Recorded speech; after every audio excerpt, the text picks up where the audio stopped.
Can we begin with you saying your name, your date of birth, or your year of birth? My name is Tran. I was born in 1961. And could we begin by going back to 1975 at the end of the war? Yes. Where were you living at the time? What kind of life were you living? I was a student at grade 8 in Petriski in Saigon. And I was 14 and a half years old. And what do you remember of your life before the end of the war? I was a student. I read very early, so I read about politics. I read things like Trại Đầm Đồn. I forgot the name of the author. He wrote about the concentration camp Libasser. I read a translated book like Bạn có thể tin được người Cộng sản để trở thành Cộng sản. I translated into English. Can you believe a communist to become a communist? I cannot remember the original title, and I tried to search yesterday. I couldn't find out. So I knew a thing or two about the environment, even that at early age. I was very much concerned about war, although I was lucky because I lived my entire life in Saigon. So compared to many other people, I was shielded from the negative impact of the war, other than during the 1968 Tet Offensive. Tell me about that.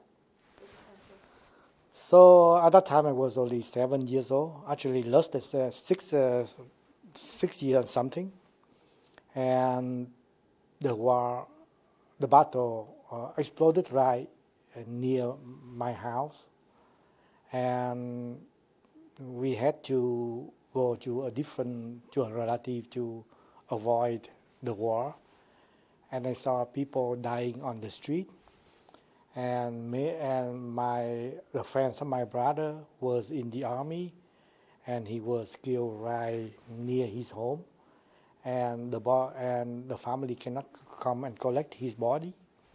So that was the very first time that I witnessed the war. And my friends from primary school, after that Tet Offensive, the North Army shoot randomly, and one of the how you call that, the long range missile, long range missile exploded at my friend's house, and the next day the whole family is gone. So that was only the very first time that I witnessed the war. But compared to other people, I was very lucky. I didn't see much. Your parents, what were they working as? My father is actually very old. He was born in 1908. So at that time he retired already. And my mother is also old, and she was still alive at that time. But they are both retired. I have a large family. I'm the youngest of the family. How many? 11. I am the 11th one. So how did life change for you after 1975? So I knew a thing or two from my readings about communists. My parents were born from the north, and they actually ran to the south because my father also had experience with communists as well as my mother. So they told me the story, so I knew about that. When 1975 happened, a part of me, I was very sad. We lost the war. We were worried, etc., etc. But I have to admit that another part of me, I was happy.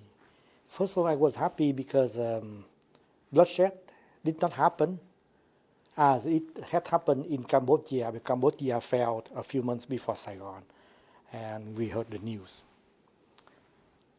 Secondly, finally peace. So that part was happy. And the third thing, how do I put this here? As I told you, I read very early, and I knew that American essentially organized the coup in Vietnam in 1963 and practically executed our first president. So I was not really terribly happy with the situation then either. So the big part of me, I was very sad because of the fall of Saigon, don't take me wrong, humongous part. But there's a tiny part of me, I was happy for that three reasons. So when the war was over, I was among the first people who came back to the school to get organized in order to do social work like cleaning the garbage resulting from the battles, etc., etc. And my feelings was actually improving for the first month because we actually see peace. And then what happened? After that, I got more involved. And I think that about 6 months later, so I was in grade 8 and then I moved to grade 9. I started to notice things that made me very uncomfortable. Like in one of the sessions, a person told me that, Chi, they call me Chi, because you are, he used the Vietnamese word, Chi thức tiểu tư sản. It's mean an intellect. And that corresponds exactly like all the books I read, things like the story from Duyên Anh about Thằng Vũ, Con Thúy, vân vân, etc. and etc. And they badmouth Nguyễn Thái Học, who was a historical hero in Vietnam. And things like that made me started to wonder, to think. And Trí Đức Nguyễn tiểu tư sản means intellectual and small capitalist. Actually, there is a word like that, but I forgot. Yeah, what it means though is that I am not a friend really of the peasant. So this was a label that was starting to be. No, no. They didn't put on me, but when they say things like that, that is exactly what I read in the things before. So what I read was not propaganda. What I read was actually happening in front of my eyes. So I started to notice those kind of things, and I started to, and my feeling, as I mentioned to you, was going up from April to May, June, July, August, and then it started to flat out. Then the more that I live there, and the more I realized that it was not a life for me. For three group of things. Number one is that I was, and like everybody else, was forced to say things, to repeat things that was passed to us. We have to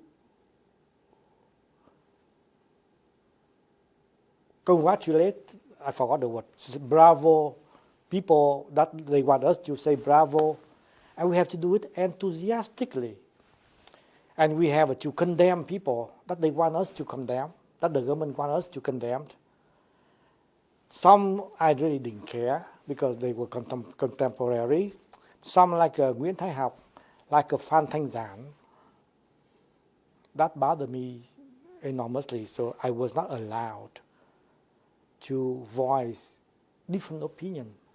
But worse than that, I was not allowed to be silent either. I was not allowed to keep my mouth shut, but I was forced to pretend or to show that I'm enthusiastically say what they for us to say. And in the exam from the school, I have to write exam simply by repeating propaganda. So that's the first thing about, and I very much dislike. In other words, I lost my freedom. But the term losing the freedom is so vague. Those are actually not vague. That is concrete, and that bothered me enormously. Secondly, I felt for my safety. I live in fear. Friends, they were my friends, and I couldn't trust them anymore. They set up a system that people are spying on people. And at school, when I started grade 9, which is a year after, they started to circle me. Not because I was courageous to be dissident. I was not. I was smart enough to keep my mouth shut. And not because, and they circle me because they consider me as uncooperative. And in fact, I was not uncooperative. I was not cooperative enthusiastically. So they expect me to jump up and down, and I couldn't do it. I didn't resist. I was not courageous. And I wished I could tell you that I was courageous. I was not. I was scared. But I didn't jump up and down like crazy, like a lot of other people did. So they circled me, and they keep criticizing me, and people that I thought were my friends started to report things about this and about that. So I was very scared. And around my homes, my neighbor, just one day, I wake up in the morning, and the person disappeared. And we heard the news afterward that he was arrested during the middle of the night. So every night when I live there, I just wonder, will somebody knock on the door today? For no reason. As I told you, I did not do anything. I just did not cooperate enthusiastically. Okay. I did cooperate. They tell me to sit, I sit. They tell me to stand, I stand. And so that's about safety. And last but not least, is that I read things about communists, about equality, about everything. And it was not true. It was not true. The people who were very poor there continue to be poor.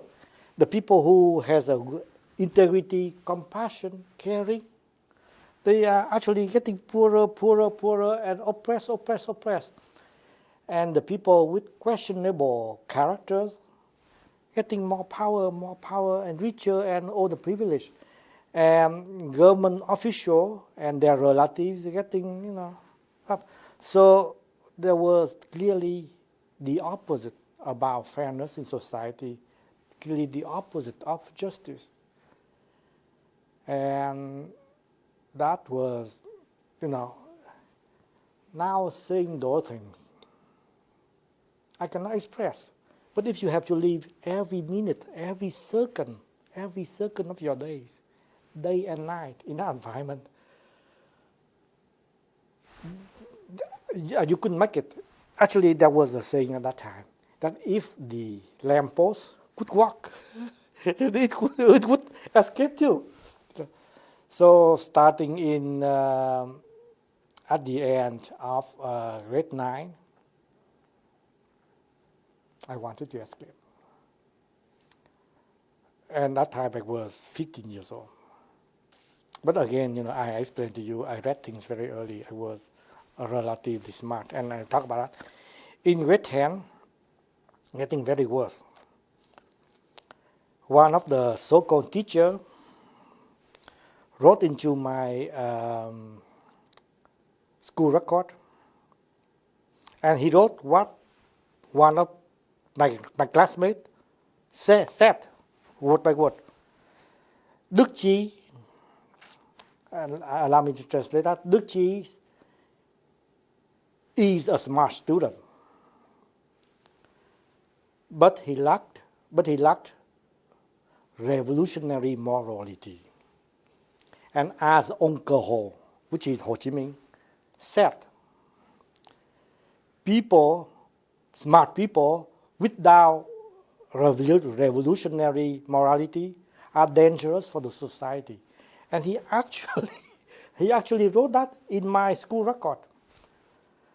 And at home, a bunch of other people, they gave them the power to write onto my record, very passive. So actually, in a world like that, I don't see any hope, any joy. So I decided to leave. I guess that you want me to continue how things happen. Sure, but your decision to leave, was that your personal decision, or did you make that with other members of your family? I left in December 1977. So at that time I was exactly 16 years old. So naturally I had to discuss with my father. Let I go back a little bit. I had the opportunity to leave with no money. The story is complicated. I don't think it's relevant to go through it here. But that required the agreement from my father. And my father initially refused. I even approached the people to ask, what if on that day I just left without my father's approval, and it was no, because of how the thing was arranged. So I need the approval from my father. So we discussed, my father and I discussed for actually a couple of days and nights. So there were a lot of arguments and reasons brought up and things. But at the end, the bottom line from my father was that it is a very dangerous undertaking. If my father could live with me, to share the risk with me, and to take care of me if things happen, he would. But because he could not, because he was old at that time, he was in the 60s, and he would not accept it to in the first place. And he had to take care of his mother-in-law, which is my maternal grandmother, who was very old at that time. So he couldn't leave, and he couldn't let me go. And my bottom line is that.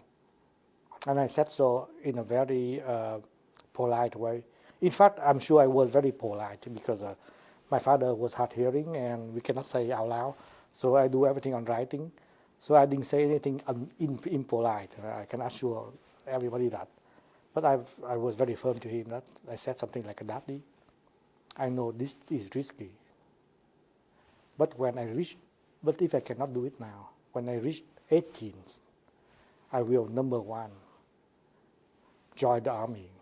Because at that time, the war with Cambodia already started. I joined the army. And I will volunteer. And number two, I will volunteer to the front line. I will escape from that. And it will be 1,000 times more risky and painful. And I said this to I remember I wrote this to my because if I got captured by the Khmer Rouge, they will not just kill me. They will first torture me. Then they will cut my neck off. Because that was not at all. And that's what I will do. And I said that in one of the evening, and my father turned off the paper, the conversation, and he went to bed. The next day, and that was, we had been discussing for a couple of days. The next day in the morning, he didn't say a thing. Around noon, he told me, come with me. And he took me to see the, the cemetery where my mother was buried. And I knew that he wanted me to say bye-bye to my mother. So I knew that, he gave up. So it was my decision, and my father approved that. I will forward a little bit because it is very funny. After a while, we sponsor him and he came to Canada, etc., etc. And he lives with my sister, my two sisters. And there was a day that my sister was away, so there was only he and I. So I come and I told him, Daddy, remember, had I listened to you, we would not be here now. And my father, as a typical proud Vietnamese father of that old generation, he was born in 1908. He never must admit he mistake. He said, So I mean, okay, I'm not going to bring up to him that story again. And that's all. So he knew that he did not make a perfect decision that time, but he did not admit the mistake. Okay. So go back to the story. Sorry that I went a little bit away. No, it's very interesting.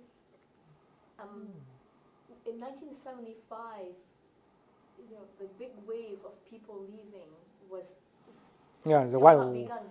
How did you get the idea in your head that that's what you had to do? No, actually, a lot of people tried to escape in April 1975. A lot of people. It was not in my dream. Before 1975, it had never been in my dream to live in any other country but Vietnam. In fact, it would have been in my nightmare that I live somewhere else but Vietnam. So in 1975, I didn't have any desire to leave. But remember, I left in 1977, the end of 1977. And I lived with that regime for 1.5 years. It is terrible, it is terrible. I lived there. It was terrible, and it's easy to talk about. But when you had to leave, every minute, every second of your day,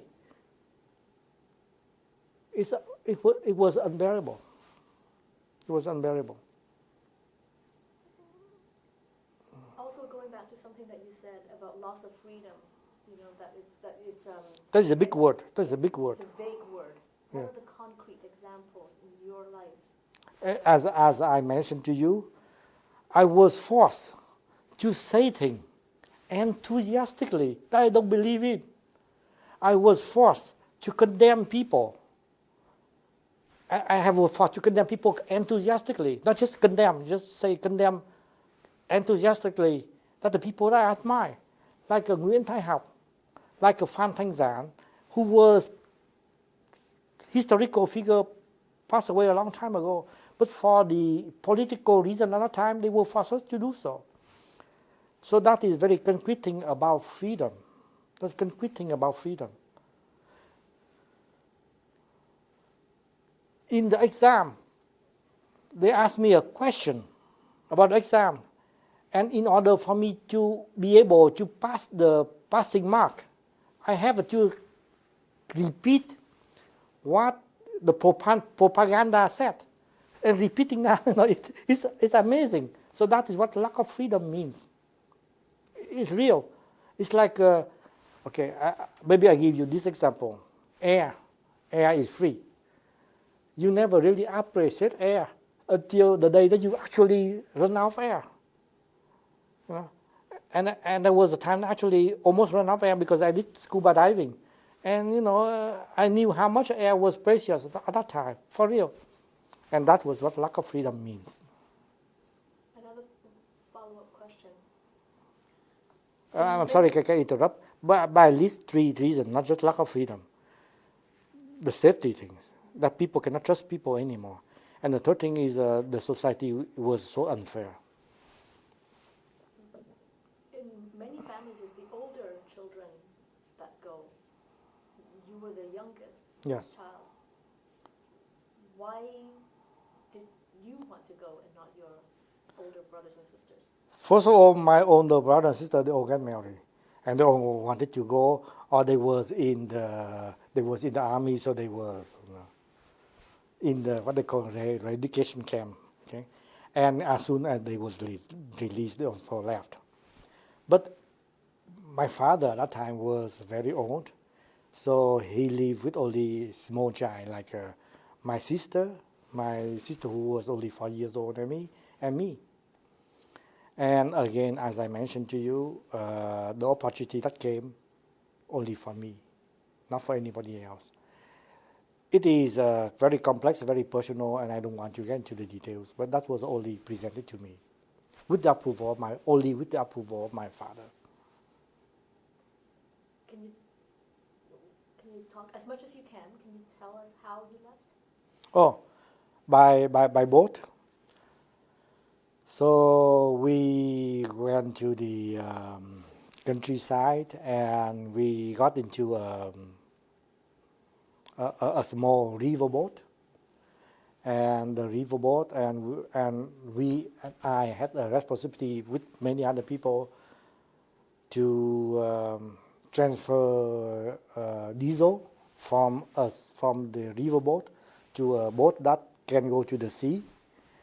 And we did that during the daytime in front of security camp. So they could not believe that people actually so stupid to do such a thing on the daylight in front of them. So they actually didn't do anything because they said it must be something else. We were desperate, and that's how we escaped. Now, not a single person on that little boat knew the road. So we head east, and then we go south, and we go west. Hopefully that we will run to either Indonesia, Thailand, or Malaysia, and we hope that we don't get to Cambodia. That's it. That's all. How many people were on the boat? I cannot remember for sure, but it was, I think, either almost 100% or more than 100. But again, I cannot remember for sure. But I remember the boat was about 14 meters, exactly 14 meters. Did you have any other relatives, or were you by yourself? Yes, my sister, one of my sister was there.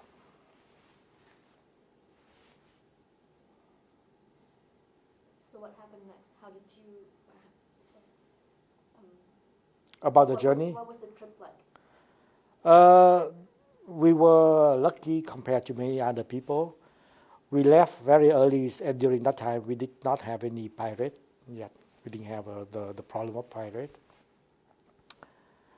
We didn't get lost. We didn't go circle and then come back to where we start. So compared to many other people, we were very lucky. So we reached, but naturally, it was scary because we didn't have enough water, etc., etc. But finally we reached to a shore, and that was Thailand. And when we reached Thailand, we was able to buy water, and they pointed us to where to continue in order to reach Malaysia. So we were lucky. We were very lucky. So it took us only about a week. I cannot know exactly, only about a week to be able to get to Malaysia. And they pointed us to a place where we near the refugee camp, and that was near Mersin. Mersin is a city in Malaysia. So we got to Mersin, and then we go to the refugee camp, Pulau Tengah at that time. Yes. So Thailand did not have the capacity or a policy to accept refugees? I didn't know. I didn't know because I was a 16 years old child. Naturally, when they came to our boat, at night, and not they, but I mean, villager, the fishermen, they come and they look at us, they laugh, and I was scared. At that time, there was no pirate yet, and I remember and they want us to sit at the back with the back against the side of the boat, and I sit, And in my hand, I pull out a small little knife. I keep it there because my sister was sitting there. And I said that if something happened, I will fight. I didn't have to fight, but I remember at the moment I was scared. I was 16 years old, and I hold a knife on my back. I just sit there, and they look at us and they point lie to us. And they laugh and they as if we were animals. But that was it. That's what I didn't ask for the reason why we didn't stay in Thailand. The owner of the boat made that decision. So I didn't know. What were your thoughts when you had to keep going, go back out into the seas? I didn't think much. I actually didn't think much. I didn't think much. But in fact, the fact that we saw land for the first time, it was a relief. And that land was not Cambodia. And we were actually happy that, okay, we went through Cambodia.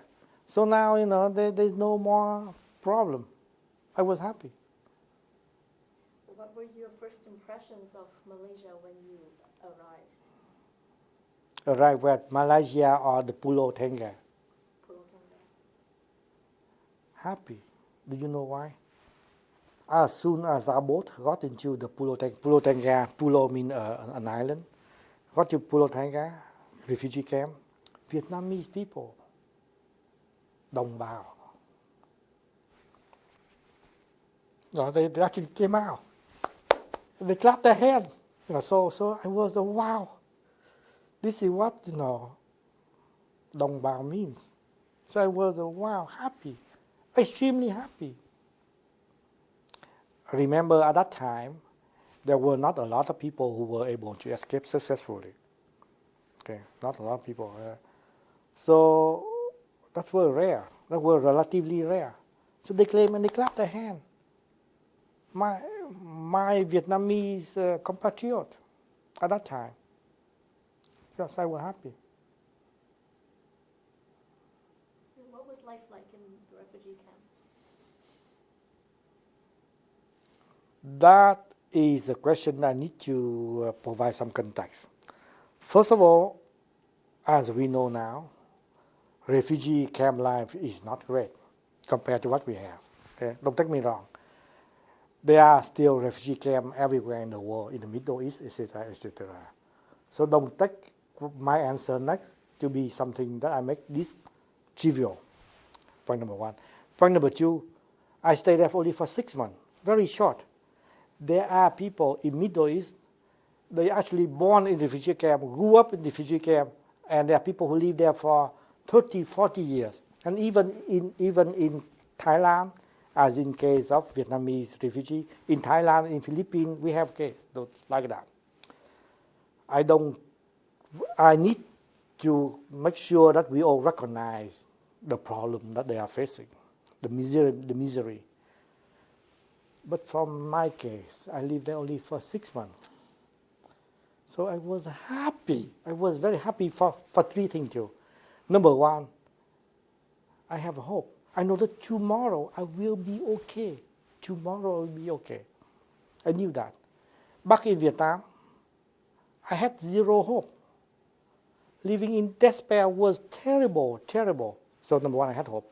Number two, every day, the camp was built only for about a few hundred people. And even that refugee were rare at that time. That was ballooned up to easily almost 1,000 when I was living there. So we ran out of space.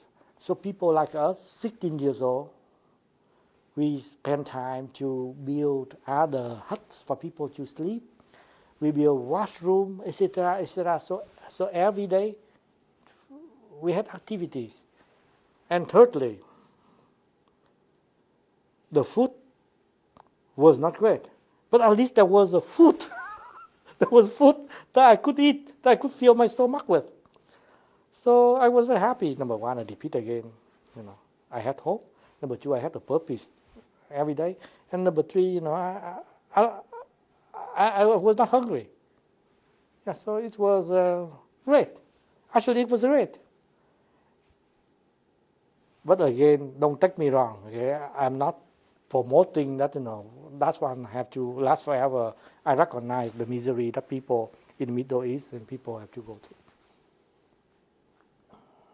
So how did it come to be Canada. Canada was the country? This is the question that I need to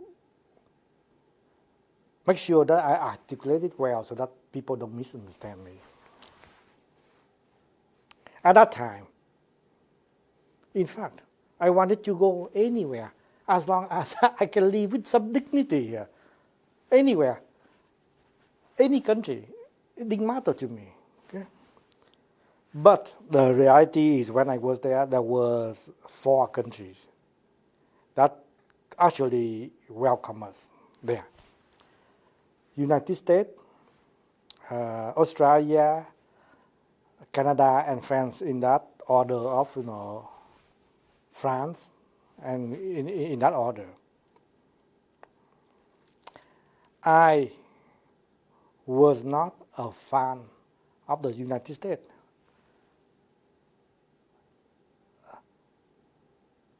Now I know that between the United States and Russia and Soviet Union and China, and naturally I chose United States.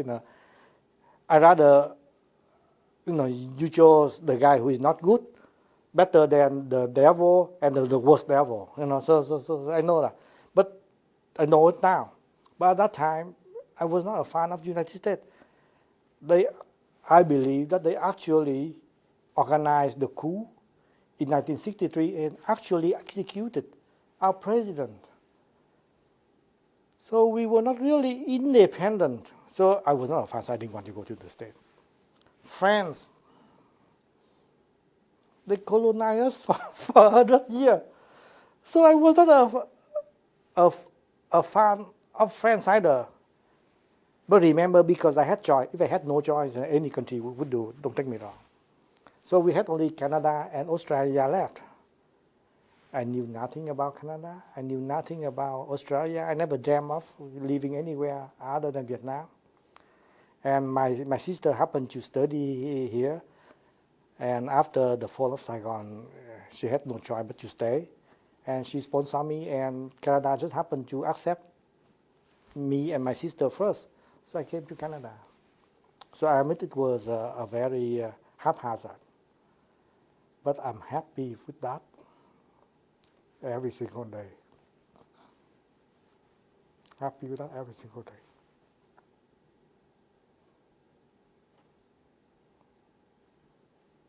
And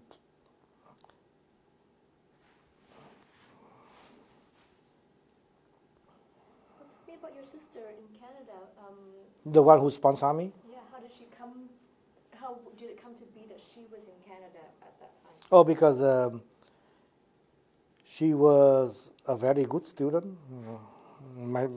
All my sisters were better students than I was. So she got a bourse, how do you say that in English? Scholarship? A scholarship to study in Montreal. So she went to Montreal to study. I think she left in 1973, I think, yeah. And how did she get to stay in Canada? She was a student here, and after the fall of Saigon, she just stayed. I didn't know about the Canadian program that time, but after the fall of Saigon, she had no place to go, so she stayed. Yeah. And I really don't know the program in Canada at that time. do you know anything about Canada's policy at the time about allowing Vietnamese people to sponsor? No, I did not know. I did not know. I did not think about those things. I was happy to escape. I did not think further. But she was here and she... And she sponsored us, and we came to Canada. How long did it take for that? As I mentioned, I live in the refugee camp for 6 months. when we arrived, we met a friend, and my sister met a friend, and that friend gave her some money to buy a stamp. And so we bought a stamp, and then we wrote to my sister, and my sister sponsored us right away. She was very happy to sponsor us, and I'm very happy to join her. Yeah. The details I really didn't matter much to me, so I didn't know. Did you ever find out about it afterwards? No, and even now I'm not sure whether it helped me to find out. We were happy. So what were your first impressions of Canada?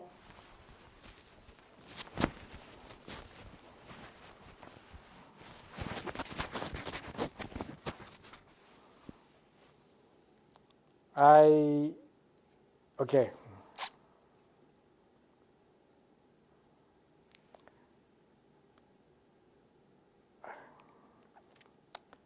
At 16 years old, don't take me wrong, I was very happy to live with my father. My mother passed away. I was very happy to be surrounded by my family. They all love me. But for some reason, I was fiercely independent. I don't want to actually live with anybody but my father. I don't want to be a burden to my sister and brother, although they love me very much and they wanted me to live with them. So, go back a little bit about my life in refugee camp. I had nothing to worry. I know that one day things will be better, and I enjoy every single day there because I had a purpose. But when we arrived to Canada, the reality came. How do I learn the language? How do I learn the language? How would I learn the language? How would I be able to earn a living myself, so that I don't have to be a burden to my family, to my sister, and how could I earn the money so that people don't have to hand out money, hand out food for me, etc., etc. So my very first impression is I didn't have any impression. I only focused on what next. During the first week, I was in Canada. Now, during that first week, I arrived to Montreal, by the way, and you know that immigration is in our constitution. Immigration is a shared jurisdiction between province and federal. So I was landed in Quebec, and Quebec had a program they call it coffee. I forget the name, but I think it was Centre d'orientation et de formation des immigrants. And there was spot available in Gatineau. So I jumped on the opportunity and I came to Gatineau right away. Which at that time was a Hull, but actually now it's Gatineau. So I left my sponsor, my sister, right away to go to Gatineau with my other sister who escaped with me. And when I was there, I was surprised to meet a lot of refugees.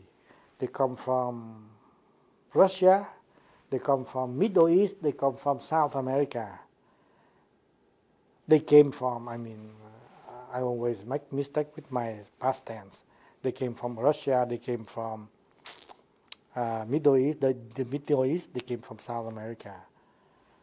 And we didn't have a lot of words to talk, but we learned a few things, and through limited language, people told me that they were communists. People from South America, from Chile, and I was not communist, I was afraid of communist. So my first impression, what was it? But very soon afterward, a couple of days, I realized that we were the same. Communists or not communists, capitalists or not capitalists, they are just words. They don't mean a thing. What they actually mean, though, is we were oppressed. And we just want to live a happy life, a normal life, with some kind of dignity. And Canada accepted us. So, my impression about a month after, so this is the land where people just want to to be happy, to live nicely with each other. So that was my very first impression.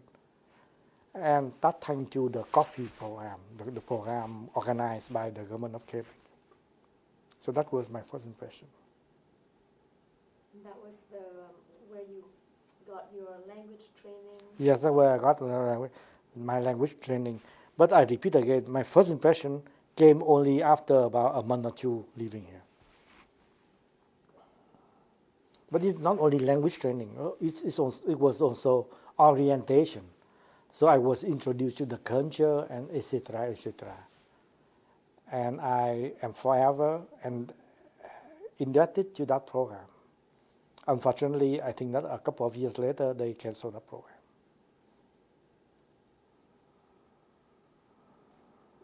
Can you describe also the help that you got from that program? Oh, there is, did I just move my things again? I apologize for that. And you can cut that part from my interview. Okay. Every 2 weeks, I think that, I had to go to Saint-Romain-d'Œuvre to receive a check. I forgot the exact number, but I think it's either $75 or $78 for 2 weeks. And that helped me to pay the rent, etc., and buy food, etc. So that was not a lot, but that was enough for me to live, sharing room, etc., and my sister and I, etc., etc. That was dreadful because going to a place, to some people hand me the check, was not something that I felt happy the most. Don't take me wrong. The assistance program nowadays, I know how valuable they are. And I supported that. But for me at that time, it was not fun because it was begging. And I went there. There was a gentleman. I wished to remember his name, but my language was so limited. He was in about the 40s, and he manually prepared a check. And he handed it to me. We could not communicate much, but the way that he handed it to me, though, it was very strange, as if he thanked me for that, as if he wanted me to share with him the experience I went through, as if it was something very valuable. I was a person who received the check, but somehow I was made feeling as if I was doing him a favor. And I remember at that time, my feeling exactly at that time, I said that when I get an education, I would work for the government. And remember at that time, I had no clue, federal, provincial, and municipal. For me, I didn't know that. But I said I would work for the government. And I have to contrast back to the way I was in Vietnam. Before 1975, my father was a relatively high-ranking public servant. And we were poor, extremely poor, because of my father's integrity. Okay. Now I admire his guts, but when I was a little boy, not having a lot of more food on the table, I didn't like his guts at all. And after 1975, the system was corrupted, so I never had a dream that I would ever work for the government, any government. And the action of that gentleman made me change 180 degrees, and I spent my entire career, my entire youth, working for the federal government of Canada. So that was impressive. Thank you for asking me that question. I forgot that story until you asked. Impressive. Actually, I did not forget, but because I told my colleague when I was in public service, but I forgot about talking to you in this interview. He made me feel valuable.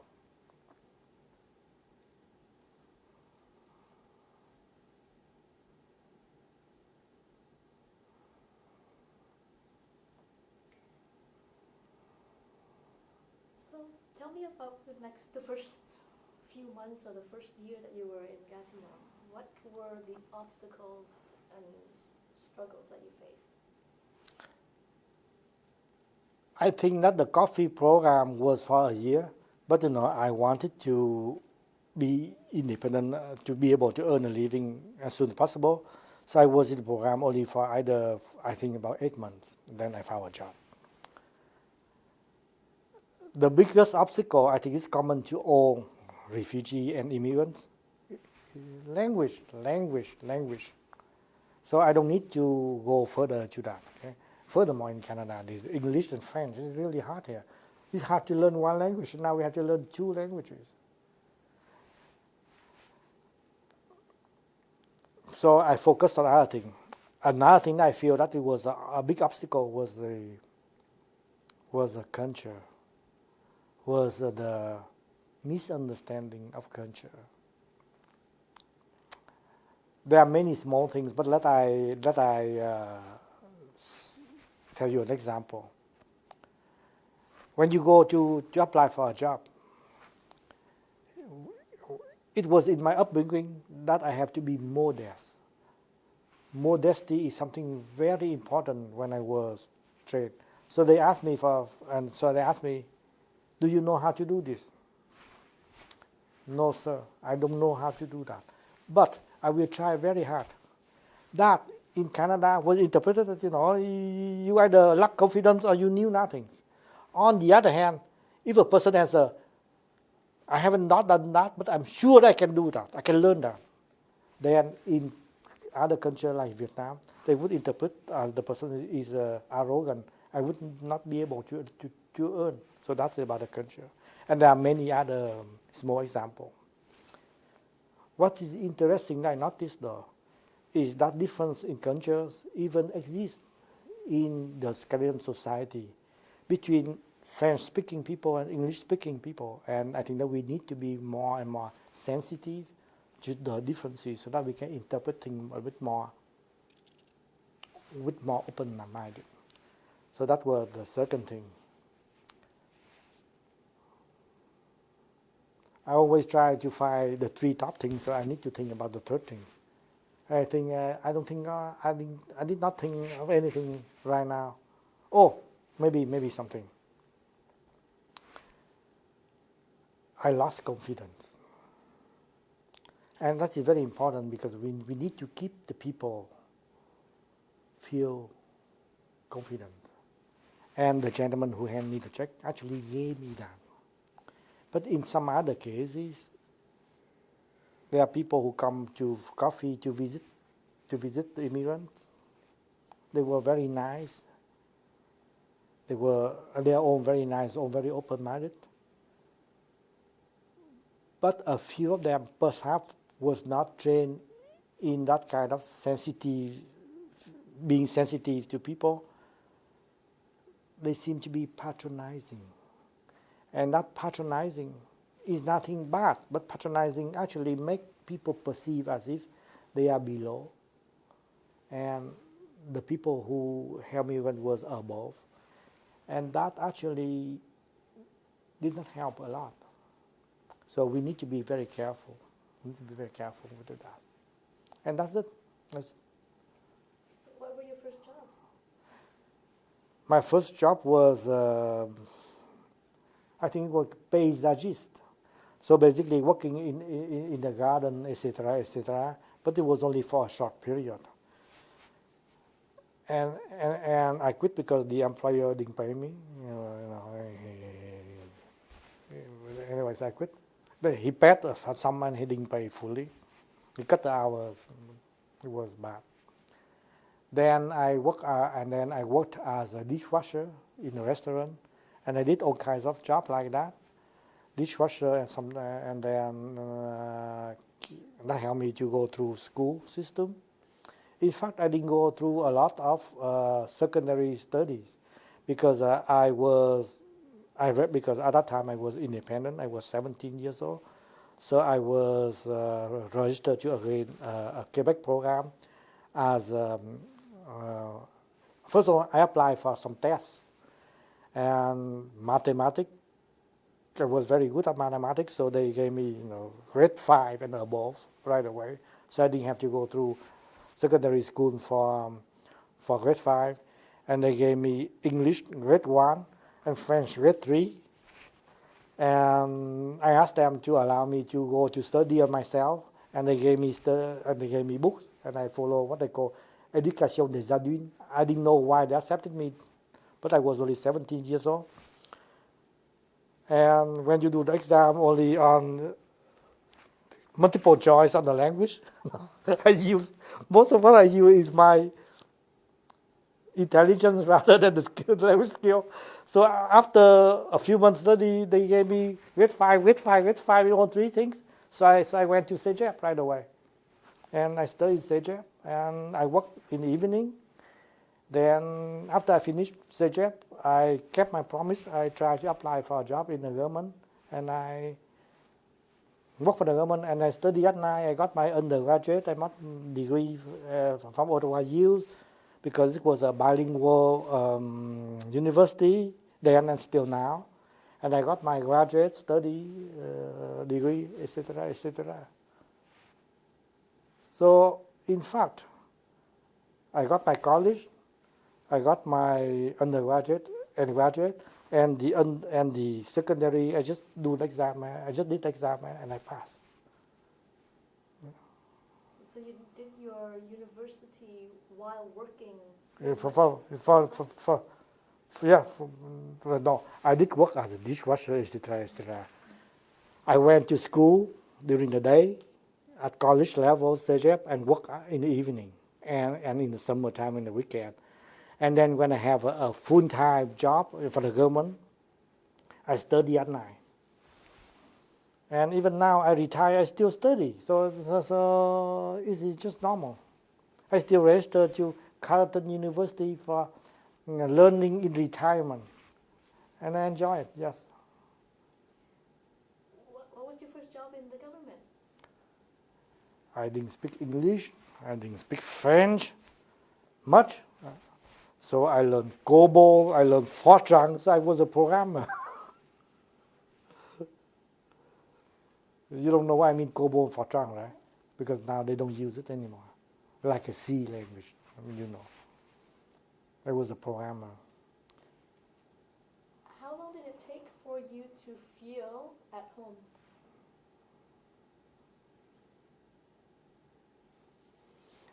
I should have read the interview preparation in advance, because I didn't know that you asked that tough question.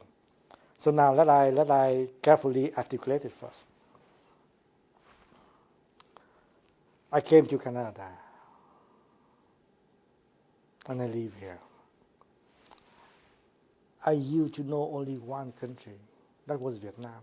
That was my only love. And Canada was nice, undeniable nice, fantastic. Nice, fantastic. So I started to fall in love with Canada. And that feeling made me feel guilty, as if I abandoned my previous love and then now embark on something better, etc., etc. So I felt I was struggle since 1978 to perhaps when I during the first year of CEGEP. The first year of CEGEP, I think it's 1979 or 80. I forgot. 1979. There was during a math algebra course. I was practically very good at the math only in Vietnam. I was selected to a special mathematics program. So I didn't actually listen to what the teacher teach. I just looked at the series of number, and I saw infinity, and I keep thinking, if love is limitless, so love is infinity. If infinity divided by 2 or by 1,000, it's still infinity. So it was okay for me to love 2 countries. So at that moment in time, I felt at home. I felt it was okay that this is my adopted country.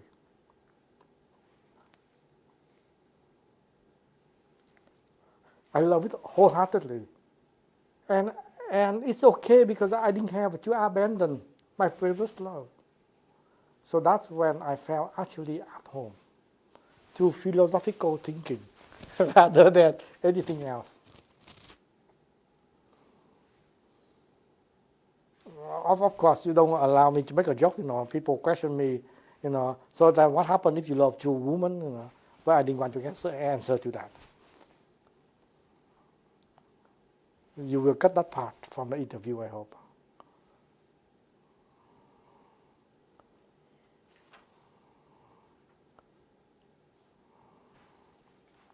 I think we're getting pretty close to the end here. Yes? Okay, let's skip to the end. So now 40 years later,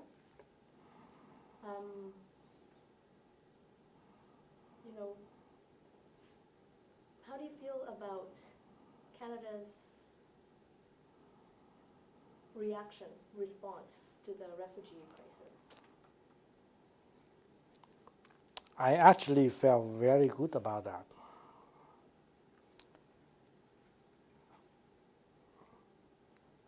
I strongly believe that our country is strong because of diversity, not the other way around. I honestly believe that our country is very strong because of diversity. So when we accept the refugee, for me anyway, when I watch the television or the newspaper, they seem to talk about we are doing the refugee a favor. But in fact, I believe it's a two-way street. We are doing the refugee a favor by saving their life, but at the same time, the refugee doing us a favor by coming here and contributing to further strengthen our nation. And I know for the fact, I personally, I gave my youth to the government of Canada. I had 2 occasions. I have many occasions to go to the private sector and perhaps making more money as an IT person. And I have 2 clear occasions to go to the United States to work there. But I decided to stay, and happy to stay. So I actually believe that I also brought a lot to this country. So are many other people. Furthermore,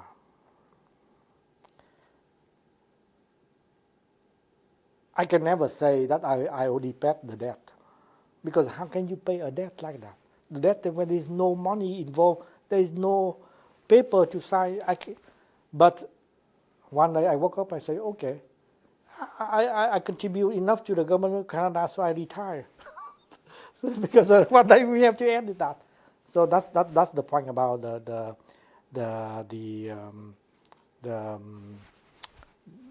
way that people Canada accept refugees. And do you share your experiences of being a refugee to your children? Absolutely. Absolutely. I care very much about passing what I learned from my children, because that's all what I intend to leave. I think the most valuable thing to leave to my children. And by the way, I even took the liberties not only to share with my children.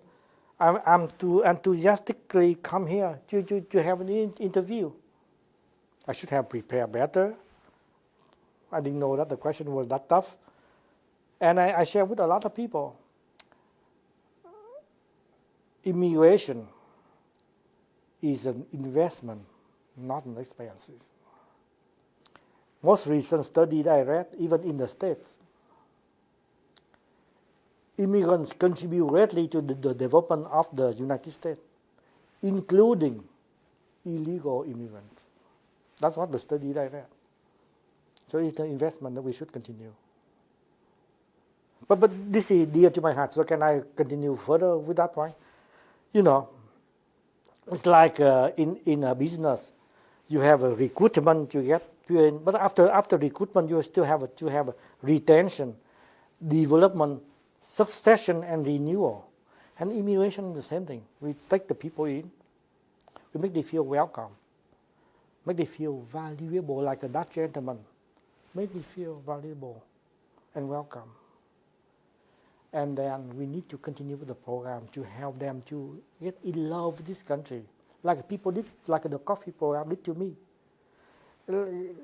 Getting in love with Canada without having the guilt, without having to abandon my previous love.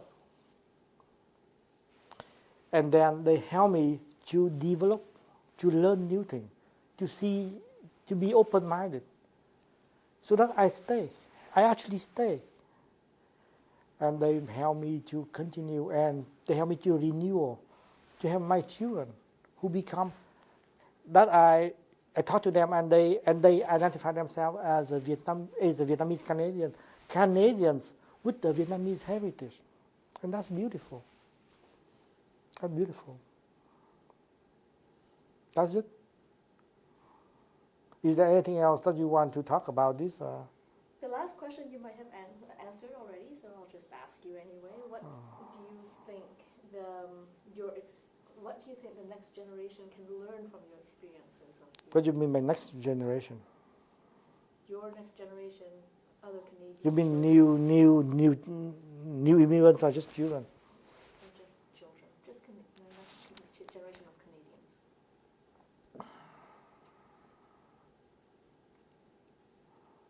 Okay.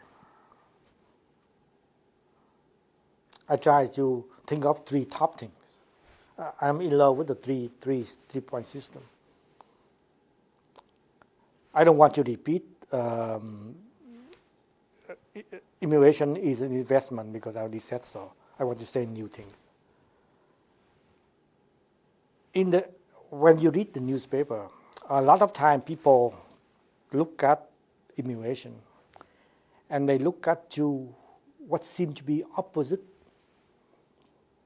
objective. For example, do we want to help the most vulnerable people, or do we want to help the best and the brightest and investment to bring to Canada? Do we want to help illegal immigrants who are already here, therefore we did not give focus on the people who follow a system, who do not just came here, who follow, apply, etc., etc. And there are a lot of things that seem to be opposite, and people keep debating. And in fact, I personally feel that the debate, we ask the wrong question. A lot of things in life is a system of dualities.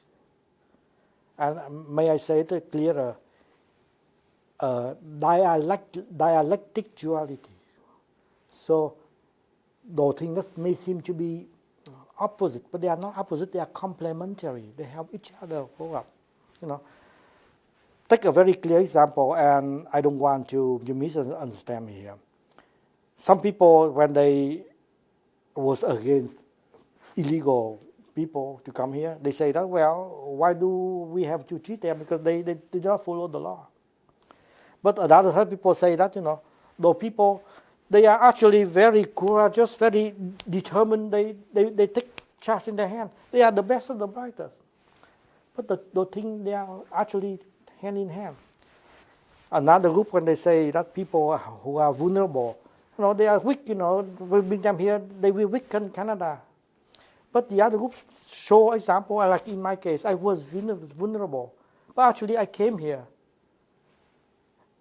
The level of compassion and caring that I have today was thanks to those experience. And those things happen. Canada needs to be defended.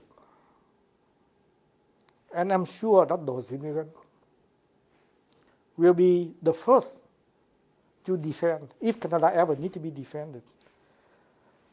What I just told you here may seem to be a little bit blah blah on the sky. But actually, Canada needs to be defended even now. Just take a very concrete example. Right now, for the past few months, there is a foreign power, very powerful economy only second to the United States, military only second to the United States. They actually, and that foreign power is bullying us. And you know, I witnessed immigrants from Asian countries. They were among the first to stand up to say, you know, enough is enough. And they protest peacefully by saying that, okay, now you are bullying us, we don't buy stuff from you anymore. Regardless how good, how cheap they are, we can buy from other sources. Similar to you, but those countries did not bully us. So, you know, don't underestimate those defense that we need to be defended every day, even today.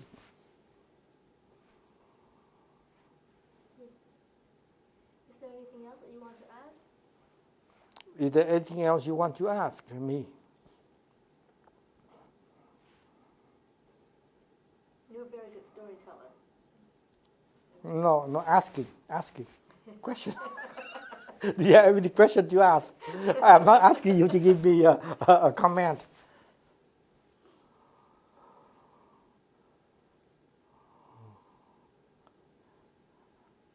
I said whatever I felt. If my story was good, because it was real, it was true, it was genuine. Earlier, I had wished that I spent more. I was away last week. Earlier, I had wished that I spent more time preparing for this. But now it turned out, you know, I think I'd rather not preparing because I say what I had in mind. Naturally, I made a lot of English grammar using present tense for past tense, etc., etc. But other than that, I said what I felt.